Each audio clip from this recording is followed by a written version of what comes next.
Bienvenue dans cette nouvelle séance du Divan renversé. Vous pouvez me retrouver sur toutes les plateformes de streaming, Spotify, Deezer, Apple Podcast et également sur les réseaux sociaux, Instagram et TikTok. Aujourd'hui, on va aborder un sujet qui nous impacte absolument tous. C'est le sujet des petits traumas.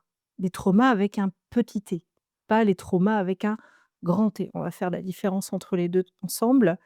En fait, j'ai remarqué que, les personnes qui poussent la porte de mon bureau, la plupart du temps, hem, ont des façons de fonctionner qui remontent fréquemment à l'enfance. Alors vous allez me dire forcément une psychanalyse qui parle de l'enfance, c'est un peu bateau. Et ben vous verrez à l'issue de cette séance que, tout ce qui se passe dans l'enfance, ça a vraiment un impact et des fois ça a un impact beaucoup plus important qu'on peut le penser et puis, de temps à autre, ça peut véritablement provoquer, hem, des problématiques, de construction et souvent des problématiques relationnelles et aussi, des problématiques, dans le travail. Alors déjà, on va faire le distinguo, si vous voulez bien, entre le trauma avec un grand T et le trauma avec un petit t. Donc pour moi, les traumas avec un grand T, c'est tous les traumas, de violence, d'agression, de violence, physique, de violence, dans l'idée d'avoir vécu des traumas de guerre, d'avoir vécu des barbaries, des choses comme ça. Ça, pour moi, ce sont des traumas avec un grand T. Ça peut aussi être des accidents. Tout ça, pour moi, c'est des traumas avec un grand T. C'est vraiment quelque chose qui va se voir, qui va parler à tout le monde. Quand la personne va le vivre, on va se dire: «Oh là là, ça va la traumatiser». Ah oui, forcément, d'autant plus quand c'est un enfant. Le trauma avec un petit t, c'est, un trauma qui est plus insidieux. C'est des traumas vicieux. Ça peut être une façon d'avoir été éduqué. Quand, pendant, tout un pan de vie ou pendant toute votre enfance, vous avez reçu une éducation extrêmement autoritaire, des fois trop. Je dis pas qu'il faut pas d'autorité dans une éducation, bien sûr que oui, mais, lorsque c'est trop et qu'on en arrive à avoir un façonnage cognitif, qui nous amène, presque à de la fuite dans le conflit, presque à de la crainte d'être ce que l'on est, hem, des situations dans lesquelles on peut avoir envie de fuir. Tout ça, quand on est petit et qu'on le vit, ça va nous impacter dans notre fonctionnement. Pour exemple, quand, quelqu'un était, petit et dès qu'il faisait quelque chose qui ne rentrait pas dans le cadre que le parent, lui avait, imposé, qu'il se fait, rabaisser. Donc là, je suis pas en train de parler de se faire fâcher.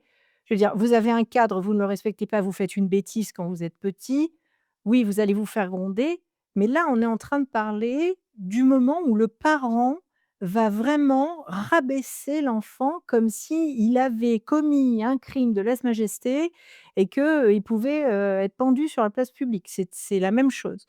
En fait, l'enfant va développer ce moment où soit il va rester dans les clous et devenir presque psychorigide de crainte qu'il lui arrive quelque chose de grave, soit, quand il va être adolescent, il va faire complètement l'inverse. Donc là, il va aller, dans, les grands extrêmes, contre ce que le parent lui a inculqué et c'est dans ces cas-là que les adolescents deviennent dangereux pour eux-mêmes, en fait et puis souvent pour les autres. Parce qu'ils veulent plus de règles, ils font éclater, complètement, en 1000 morceaux tout ce qu'on leur a transmis et puis vous avez des gens qui, à l'âge adulte, vont, en fait, avoir construit autour d'eux une espèce de bulle d'évitement permanent. En fait, ces gens-là n'iront jamais au conflit. Donc il se passe quoi que ce soit, n'importe quand, hein, dans leur vie, dans leur travail, entre amis, ils n'iront jamais au conflit. Ces gens-là, ils sont quand même relativement insupportables. Pas qu'on les aime pas, hein, c'est pas ça. Mais c'est qu'on ne sait pas si ces personnes-là peuvent être des gens fiables et c'est quand même grave. C'est grave parce qu'eux sont fiables. On peut leur faire confiance. Ils n'attendent que ça, qu'on leur fasse confiance. D'abord, ils attendent ça parce que depuis petits, on ne leur a jamais permis de prouver qu'ils pouvaient être des personnes de confiance. Parce que dès qu'ils dépassaient un petit peu du cadre, c'était les plus mauvais des mauvais. La deuxième chose, c'est, ils attendaient des responsabilités qu'on ne leur a jamais données, parce que justement, trop crainte du parent de, le laisser prendre une initiative qui ne correspondrait pas à ce que le parent voulait pour l'enfant. Vous entendez? Ce que le parent veut pour l'enfant. Un parent, par définition, devrait regarder son enfant pour le voir évoluer et adapter ce qu'il faut pour l'enfant, avec le cadre nécessaire pour que l'enfant soit sécurisé, pour lui permettre de faire ses expériences, pour qu'il puisse prendre confiance en lui et voir également ses propres limites et sachant que des limites dans la vie, en fait, plus on avance et plus on peut les faire reculer et donc ça met aussi encore un peu plus en confiance l'enfant et je parle des limites que l'enfant se pose dans le côté positif, hein. Je suis pas en train de parler du côté négatif. On n'est pas en train de parler de mise en danger, pas du tout. Tout ça fait que, à l'âge adulte, on devient des gens qui, aux yeux de l'autre, entre guillemets, deviennent des personnes peu fiables. De temps en temps, ça peut avoir un impact sur le relationnel parce que, quand, vous avez autour de vous, bah, des personnes qui vous aiment bien, mais s'il y a un problème, c'est pas vous qui vont aller voir, c'est difficile en fait de pouvoir, bah, avoir un des éléments construits, des amitiés construites et sur le plan amoureux, sur le plan relationnel amoureux. Comment on fait pour s'ouvrir complètement à une personne, parce qu'on l'aime et que ça match entre nous et en même temps, dès qu'il y a un petit grain de sable dans la machine, prendre ses jambes à son cou et se barrer. Bah, ça, c'est de l'évitement, par exemple. Je vais pas vous faire une liste, assez importante, mais je pense qu'on a tous des gens autour de nous qui, dès que quelque chose ne va pas, ils s'en vont. Ils s'en vont, ils sont plus là, on les voit plus, il y a plus de son, plus d'image et c'est dommage quand c'est son partenaire de vie. On aimerait bien quand même, pouvoir, compter sur sa partenaire, dire: «Bah, là, je vis des moments pas faciles, ce serait bien que j'ai une épaule sur laquelle, m'appuyer». Bah, ces gens-là ne seront pas là tout simplement parce qu'ils ne se sentent pas capables, parce que toute leur vie on leur a dit qu'ils ne l'étaient pas, parce que c'est peut-être la première responsabilité émotionnelle qu'on leur donne et donc, beh, ils iront pas dedans. Et puis également, vous avez ces personnes qui ont cru toute leur vie, parce que des micro petites réflexions ont été faites depuis toujours, hem, toute leur vie, ils vont penser qu'ils ne sont pas capables. Vous avez des gens qui développent ce qu'on appelle le syndrome de l'imposteur. Souvent, ces personnes-là, en fait, ne se sentent à leur place nulle part. Quand ils réussissent quelque chose, c'est pas le fruit de leur travail, c'est forcément la personne en face qui était sympa. Hem Vous avez dernièrement, le mois dernier, vous avez tous eu les résultats du bac, pour ceux qui l'ont passé et bah, certains qui ont le syndrome de l'imposteur, qui ont passé leurs oraux pourront dire, «Ah bah là, j'ai eu, 17, c'est que le correcteur a été sympa». Bah non! En fait, le correcteur il est là pour corriger. Il est pas là déjà, un pour vous défoncer et puis de 2, vous avez bossé quand même pour l'avoir votre grand oral normalement. Donc c'est logique d'avoir eu une note qui correspond à l'investissement que vous avez donné. Alors d'autres, bien sûr, ont peut-être eu, plus de chance, vraiment, mais c'est pas tout le monde et ceux qui travaillent dur, dans leur vie, travailleront dur tout le temps. Quand ils réussiront quelque chose, penseront que c'est l'autre est sympa avec eux. Eux, définitivement, ils ont pas fait grand-chose et qu'ils sont pas forcément à leur place. Ça vient des petits traumas. Alors imaginez, à l'âge adulte, ce que ça peut donner. Vous êtes sortis des études, vous avez bien réussi ou réussi normalement, enfin pas il y a pas de bonnes et de mauvaises études, il y a des études, point. Et puis vous allez commencer à aller postuler dans des entreprises Et puis l'entreprise vous demande vos motivations, votre perspective en fait d'évolution. Bah, l'employeur, il va souvent se retrouver face à quelqu'un qui ne va pas, en fait, se lancer. La personne va dire: «Oh là là, mais moi, je vais faire mon travail, je vais suivre ma fiche de poste bien à la lettre, et puis après, oh, prendre des responsabilités, ah bah, non, hein, surtout pas, parce que j'ai pas les compétences». Mais les compétences, ça s'acquiert avec le temps. Hem, la compétence, quand on connaît l'entreprise, quand on connaît après, les politiques d'entreprise, des choses comme ça, forcément, on les a. Quand ça fait 10 ans que vous êtes au même endroit et que ça fait 10 ans que vous faites la même chose, je pense qu'au bout de 10 ans, on peut vous dire: «Il y a un nouveau qui vient d'arriver, est-ce que tu pourrais, s'il te plaît, le former?» Eh bien, les personnes qui sont souvent atteintes du syndrome de l'imposteur vont donner la formation, ils vont faire, le travail qu'on leur demande parce qu'ils ont quand même, l'investissement, en fait, dans leur travail. Mais ils vont être dans une tension absolue parce qu'ils vont avoir peur de ne pas être à leur place. Idem pour les gens qui ont ce qu'on appelle la névrose d'échec. Névrose d'échec, c'est quoi? Eh bien, c'est des personnes qui ont des compétences, des personnes qui, vont je donne l'exemple bateau parce que c'est le plus simple, hein. Ils vont aller éventuellement postuler sur un poste qui leur correspond et pendant l'entretien, ils vont se tirer une balle dans le pied. Ils vont se tirer une balle dans le pied, ils vont se saborder eux-mêmes. Ça, c'est très courant. Les gens qui ont été, dans leur vie, en règle générale, alors je parle de la petite enfance, mais ça peut être aussi, arrivé, au collège, arrivé au lycée. Ils ont subi des petites humiliations, un peu quotidiennes, du rejet, pour, le plus lourd des cas, des harcèlements assez conséquents, des choses comme ça. En fait, ces gens-là ne vont pas pouvoir aller de l'avant puisque toute leur vie, on leur a dit qu'ils n'y arriveraient pas, qu'ils n'étaient pas assez et à terme et ben, en fait, ils y croient. Ils y croient et en même temps, quand on leur en parle, ils disent: «Non, je n'y crois pas».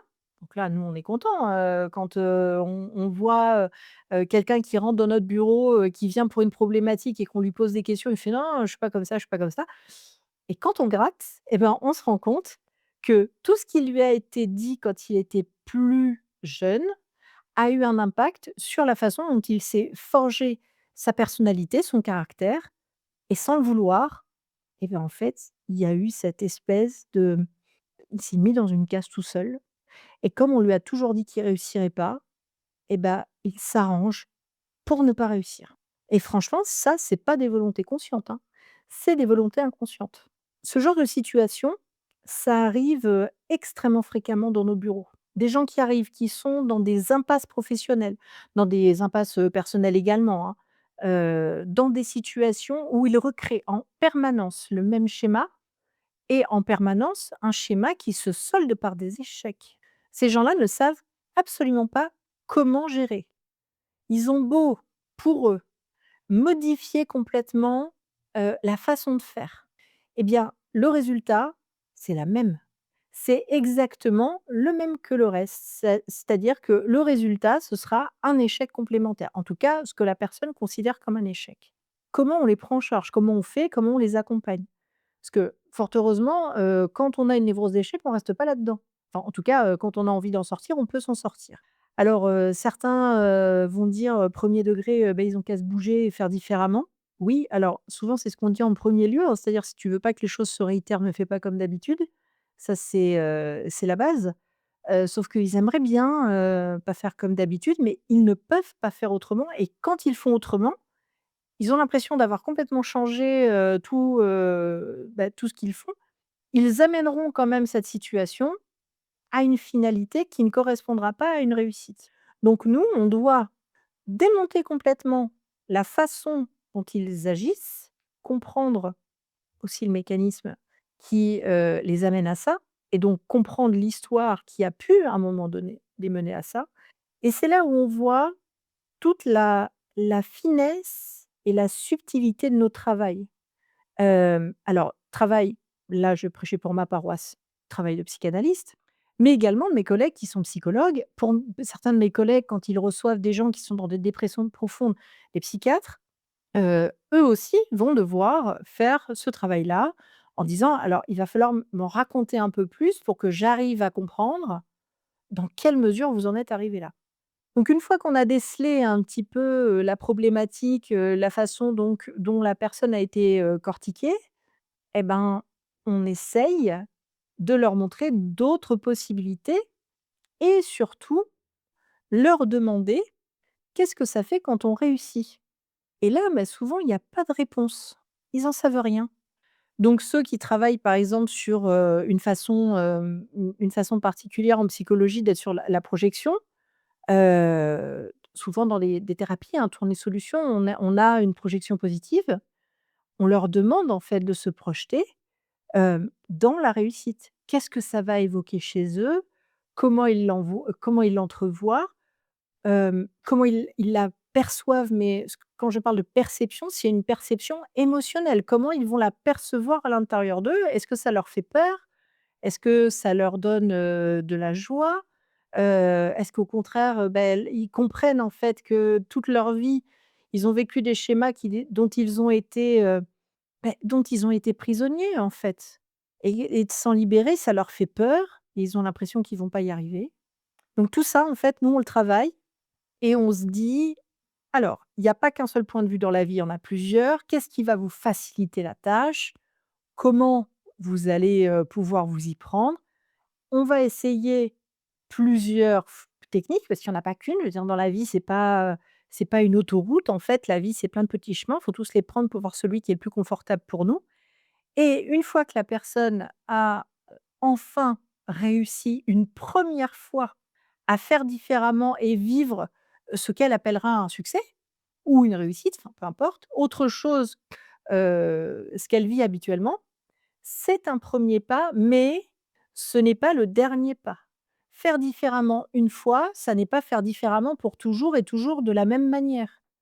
Nous, ce qu'on veut, c'est leur montrer qu'il n'y a pas qu'une seule façon de faire, qu'il y en a plusieurs, que les finalités peuvent être, les unes les autres différentes, mais que, avoir dans l'esprit l'idée que quoi qu'on fasse, ça ne fonctionnera pas, ça, c'est ce qu'on appelle des distorsions cognitives, en fait et des névroses d'échec pour beaucoup et en fait, ça n'a pas la place dans le quotidien et dans les projets, dans ce qu'on fait dans la vie en règle générale. On peut avoir des peurs, mais les peurs, elles se surmontent, en fait. On peut avoir des craintes, mais les craintes, c'est quoi? Les craintes, c'est des croyances.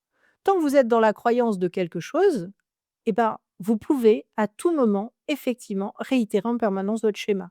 En revanche, le jour où vous êtes dans la connaissance de la façon dont vous fonctionnez, où vous êtes dans la connaissance de différents points de vue, vous êtes dans la connaissance de vos propres limites parce que vous les aurez testées ou alors vous vous en serez rendu compte, et bien, à ce moment-là, vous pouvez être certain que vous ferez différemment à chaque fois et que ce que vous commencez, vous le terminerez une note qui ne sera pas forcément la note que vous attendiez, mais qui sera une note qui vous permettra d'être satisfait, de ne pas vous être tiré une balle dans le pied. Et ça, véritablement, c'est la réussite de votre thérapie. Alors, si vous n'avez jamais eu de réussite, faites une thérapie, je peux vous assurer que la réussite, vous allez l'avoir. Moi, ce que j'aimerais bien, dans les commentaires, que vous puissiez me dire si vous avez déjà connu ça. Alors, pour certains, l'école éventuellement, d'autres au travail, d'autres de façon relationnelle, qu'on puisse débattre un petit peu. Merci d'avoir écouté cette séance. On se retrouve lundi prochain pour la prochaine consultation du divan renversé. Si vous le souhaitez, vous pouvez partager, n'hésitez pas à vous abonner. Vous pouvez me retrouver sur toutes les plateformes de streaming, Deezer, Spotify, Apple Podcast, mais également sur les réseaux sociaux Instagram et TikTok. Et n'oubliez pas, je suis également sur YouTube. À bientôt mes inconscients.